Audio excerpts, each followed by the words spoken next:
Hello everyone, welcome back to my channel Papiya Priyans blog. Good morning, কেমন আছেন আপনারা সবাই? আশা করবো সবাই খুব ভালো আছেন, সুস্থ আছেন। চলুন নতুন একটা ভিডিও নিয়ে চলে এসেছি। আর আজকে ঠাকুরঘর থেকে নয়, আজকে হচ্ছে সকাল সকাল রেডি হয়ে গেছি। আজকে শ্রাবণ মাসের 3য় সোমবার, তো যাব হচ্ছে কলেশ্বরের শিব মন্দিরে জল ঢালার জন্য। তো সেই জন্য আমার বাড়ি নয়, আমি আমার বাড়ি থেকে এখন পৌঁছে গেছি হচ্ছে আমার মাসিমার বাড়ি। তো আমরা সবাই মিলে যাব, আমার মাসিমা, তারপর আমার মাসিমার ছেলে, ছেলের বউ, তারপর আমার মামার বাড়ি থেকে আমার মামিমা। তো এখন আমরা এই দিক থেকে যাচ্ছি, তারপর মামার বাড়ি থেকে আবার সবাই মিলে একসঙ্গে হয়ে যাব কলেশ্বরের ওখানে। তো এখন আপাতত আমরা সবাই রেডি হয়ে এই যে পুজোর সব কিছু নিয়ে নিয়েছি। আমি বাড়ি থেকে পুজোর সব কিছু পুজোর সরঞ্জাম রেডি করে নিয়ে চলে এসেছিলাম। তারপর এবার এখান থেকে এই যে আমরা এখন বেরিয়ে যাচ্ছি।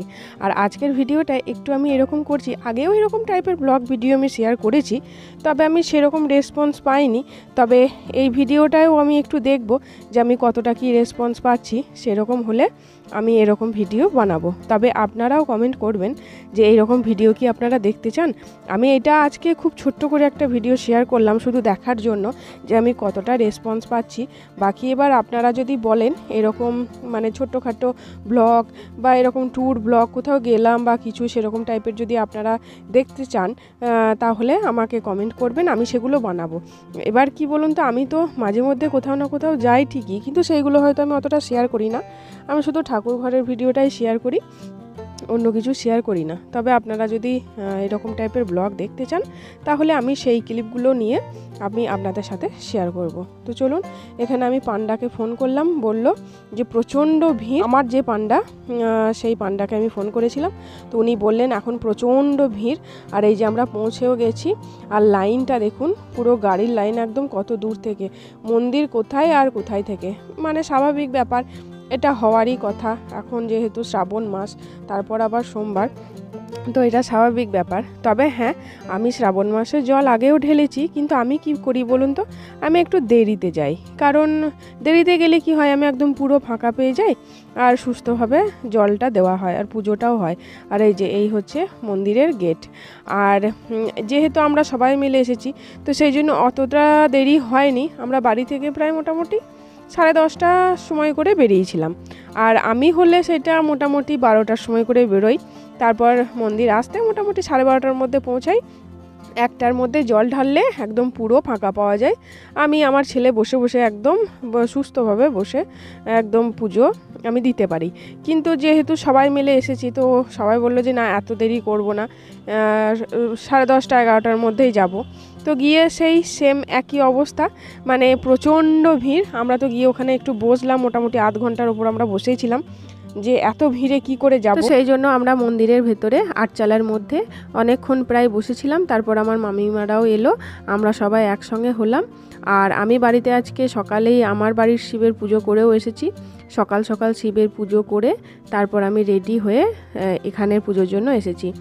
আর মন্দিরের ভিতরটা প্রায় এইরকম ভিড় এখন এই মুহূর্তে। ওই যে গেটের ওখানে কীরকম লাইন দেখুন, পরপর পরপর প্রচণ্ড লাইন আছে এখন। তবে আমরা যখন পুজো দিলাম তখন প্রায় হবে ওই মোটামুটি 12:30টার মতো এরকম। তখন আমরা যেই পুজোটা দিলাম তারপর থেকে একদম পুরো ফাঁকা হতে শুরু হয়ে গেল।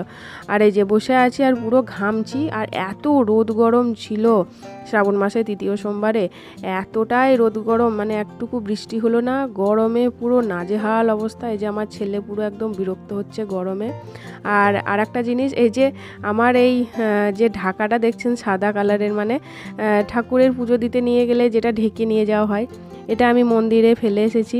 এটা ফটোতে আমি দেখতে পেলাম, তাই কথাটা বললাম। ওটা আমি মন্দিরেই ফেলে এসেছিলাম। বাড়ি আসার পর মনে পড়ছে যে আমার ঢাকাটা আমার কাছে নেই।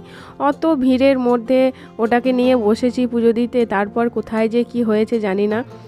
ওটা খুব সুন্দর একটা, মানে ওই ফল ঢাকা দেওয়া, পুজো ঢাকা দেওয়ার এরকম একটা আমি কিনেছিলাম এক জায়গায়, বাইরে থেকে একটা দোকান এসেছিলো একটা মেলার মধ্যে, তো সেখান থেকে নিয়েছিলাম। তা মনটা খারাপ হয়ে গেল, এই রকম জিনিসগুলো সব সময় পাই না। পেলে তো ঠিকই আছে, আবার কিনে নেওয়া যাবে, কিন্তু এই জিনিসগুলো পাই না। তো যাই হোক, এই যে আমাদের পুজো কিন্তু হয়ে গেছে।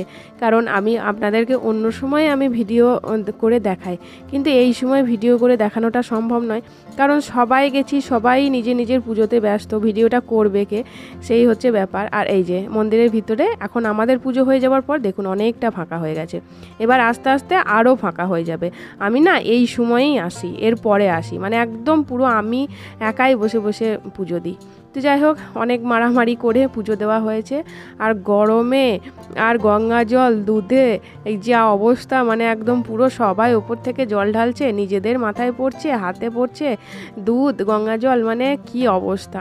তো পুজো হয়ে গেছে, এবার আমরা মন্দির থেকে বেরিয়ে গেলাম, আর প্রচণ্ড রোদ গরম, মানে নাজেহাল অবস্থা একদম প্রায়।